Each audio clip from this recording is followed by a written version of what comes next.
Welcome to third session. As we know, the third one, aesthetics, right? Now, let me ask you a question.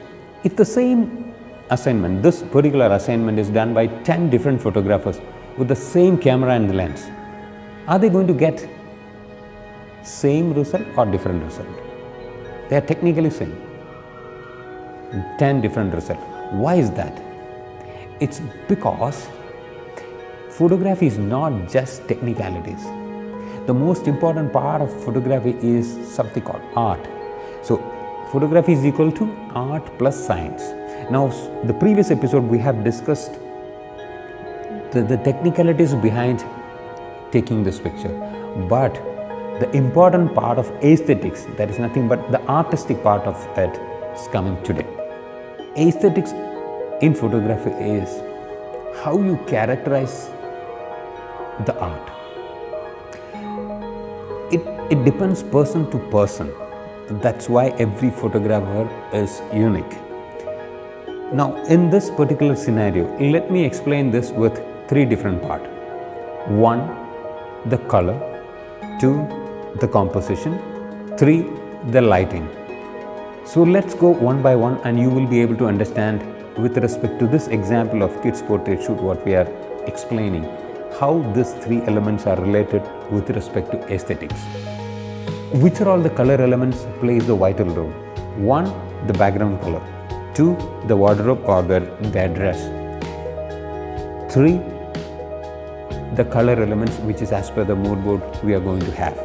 Now, when these three color elements are coming together in this particular image, it's important for us to keep in mind we should not be losing the prime subject's attention. That is nothing but the kids portrait, their face.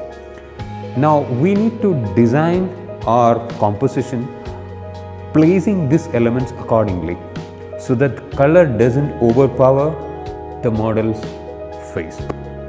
We wanted to have some bright color elements as per the mood board.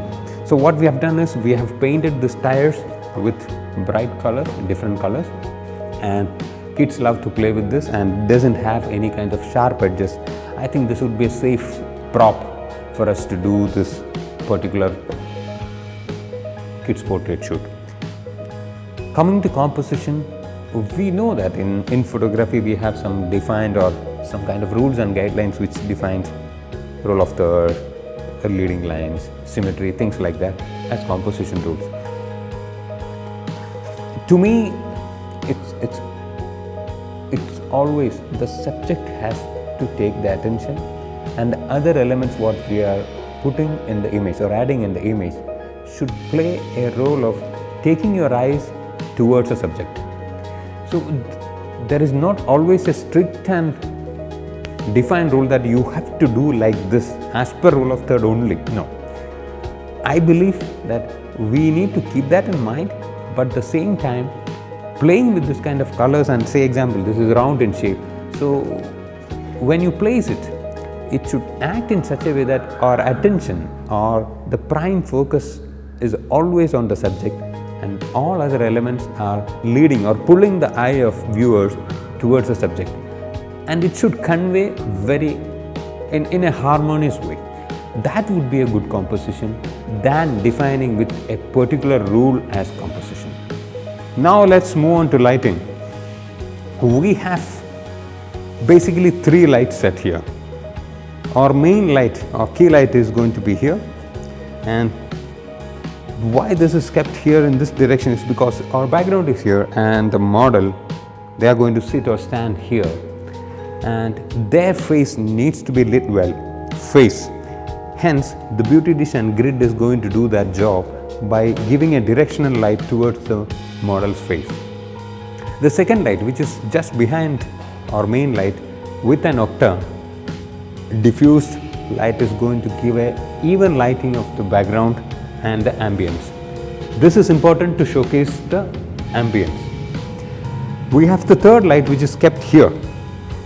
This is going to be acting as a kicker light or an edge light to accentuate the face of the model. Basically there are three lights, but it's going to act like opposite direction two lights.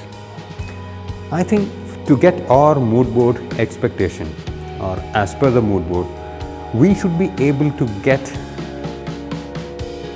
an output with this particular lighting setup. In photography, we always say storytelling is the most important thing. In this particular episode, we were discussing about the aesthetics part with color, composition, and the lighting. We have discussed these three parts here, and the next episode you are going to watch how the real shooting happens. So stay tuned. I'm sure you will be able to see something really live and learn something beautifully. Thank you guys.